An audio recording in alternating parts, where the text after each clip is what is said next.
Hello and welcome to the special Hatters Sports Report on girls cross-country action as the Hatboro-Horsham Hatters take on Upper Dublin Cardinals. I'm Dylan Stevens, and with me today is the girls cross-country coach, Anna Snow. Welcome, Anna. How are you doing? Doing well, thank you. Good. So this meet was recorded back on September 11th, and the first question I have for you is, was this the first dual meet of the season for you guys? It was, yeah. Okay. And then also I wanted to know, how did you and your team feel about matching up against Upper Dublin? What did you know about them going into it? Upper Dublin is always a very strong, competitive team. We know that they've won the league, the last couple years. So We've known that they're pretty competitive. We knew matching up that it would be very difficult to win. We did beat them last year by 1 point, so it's always a very close matchup. But we always go at it as it's a great opportunity to be competitive and to get another experience, but also get some personal records on our home course. Awesome, awesome. All right, well, let's go out to the fields behind Steinley Stadium for the start of the meet.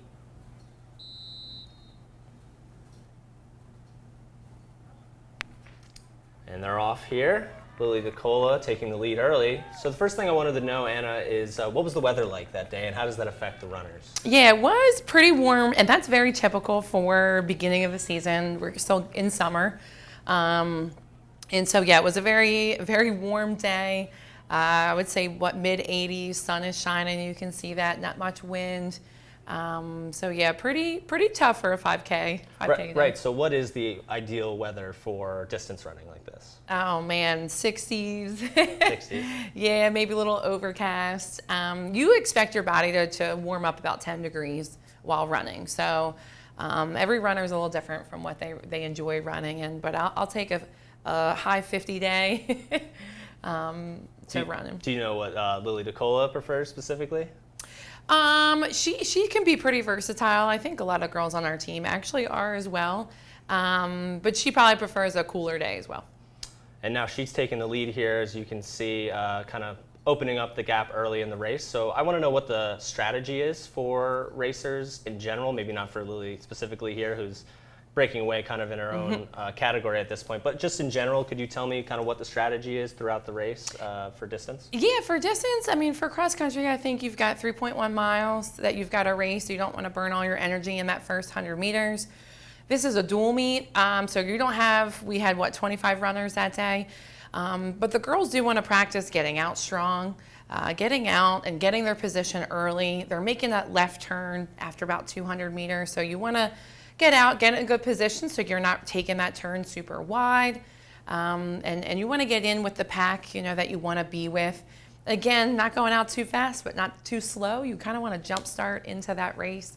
If you start too slow, your legs could feel a little slow, and sometimes that can affect you kind of getting into the race. But for our bigger invites, yeah, getting out quick is going to be a big strategy when you have a lot of runners trying to get to that first point. Right, I was going to ask then as well, if you are within the pack or you are racing against somebody as we might see in the boys race, does that influence the way you're running as well when you're Yeah, you can see that big pack right there. Are you running off of somebody? Are you drafting? Is that a thing that you think about when you're running? Absolutely. Like right now, Lily's so far ahead. We thought some of the Upper Dublin girls would be with her with the pace that she's running. Some of their top girls, I think, were taking it a little bit slower than normal.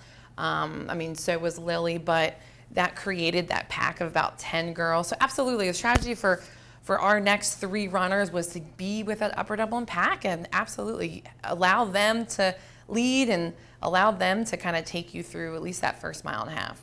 And then with the scoring, which we'll kind of get into a little bit more later, that must factor into the strategy too. When you know Lily DeCola is up there so far away, this pack right here is going to decide the meet, right?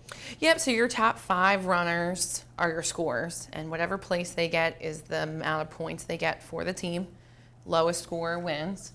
If there's a tie, you'll go to the 6th runner, and then if there's a tie there, you'll go to the 7th runner. So absolutely, like our Hatters right now are kind of just hoping to get in position, stay with that pack so that when it gets closer to the end of the meet, they can start making moves to be in front of Upper Dublin, because every point, every place matters. And then for racers who are on the course, who know it, and for racers who don't, how do they get familiar with the course, and how does that affect home runners versus away runners? Is that really an advantage in cross Oh country? yeah, I think so for sure. We've been able to be on our home course for a couple weeks now. They for their pre-meet the day before a meet, we're running it just to familiarize themselves with it. They're on it all the time. Where when you go, so Upper Dublin, when they visited us, they had to do a course walk when they showed up.